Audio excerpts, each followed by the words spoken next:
Hi mutton biryani எப்படி செய்ய பார்க்கலாமா? நல்லா உதிரியாக மட்டனை நல்லா வாஷ் பண்ணி எடுத்துக்கோங்க. இதுக்கு தேவையான கொஞ்சம் உப்பு, 1/2 டேபிள் ஸ்பூன் மஞ்சத்தூள், 1 tablespoon chilli powder, 1/2 tablespoon garam masala. இதை நல்லா வேக வைக்கிறதுக்காக ஒரு 2 டம்ளர் தண்ணி ஊற்றிக்கிருக்கேன். நல்லா 10லேருந்து 15 ப்ரெஷர் போகணும். இப்போ நம்ம ஒரு பேனில் 1 டேபிள் ஸ்பூன் நெய் ஆட் பண்ணிக்கலாம் நல்லா தாராளமாக. அப்புறம் கொஞ்சமாக எண்ணெய். இது நல்லா இருந்ததும் இப்போது ஹோல் ஸ்பைஸஸ் ஆட் பண்ணிக்கலாம். இது நல்லா பொரிஞ்சதும் 4 பச்சை மிளகாய் ஆட் பண்ணிக்கலாம். இப்போது நான் 4 பெரிய வெங்காயம் சாப் பண்ணி எடுத்திருக்கேன். இதை நல்லா சேர்த்துக்கோங்க. இப்போது இதுக்கு தேவையான கொஞ்சம் உப்பு. இது நல்லா வதங்கணும். வதங்கினதுக்கப்புறம் 1.5 டேபிள் ஸ்பூன் நல்லா இஞ்சி பூண்டு பேஸ்ட் அரைச்சி எடுத்துக்கோங்க. இப்போது நான் சில்லி பேஸ்ட் ஆட் பண்ணியிருக்கேன். நீங்கள் பவுடராக கூட சேர்த்துக்கலாம். நல்லா கலர் கொடுக்கும். இப்போது நம்ம ஒரு 3 தக்காளி ஆட் பண்ணிக்கலாம். இப்போது கைப்பிடி அளவுக்கு கொஞ்சம் புதினா, கைப்பிடி அளவுக்கு கொஞ்சம் கொத்தமல்லி நல்லா வந்திருக்கணும்.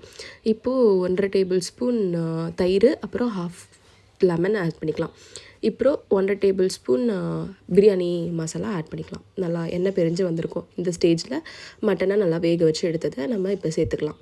இப்போது நான் 2 கிளாஸ் அரிசிக்கு 4 கிளாஸ் தண்ணி ஊற்றிருக்கேன். நல்லா கொதித்ததும் அரிசி ஆட் பண்ணிக்கலாம். இப்போ 1 பாதியமாக வந்ததுக்கப்புறம் நம்ம தம் போட்டு இறக்கிடலாம். நல்லா சுட சுட பிரியாணி ரெடி ஆயிரும். நல்லா உதிரியாக இருக்கும். ட்ரை பண்ணிவிட்டு எப்படி இருக்குன்னு சொல்லுங்கள். தேங்க்ஸ் ஃபார் வாட்சிங். பாய்.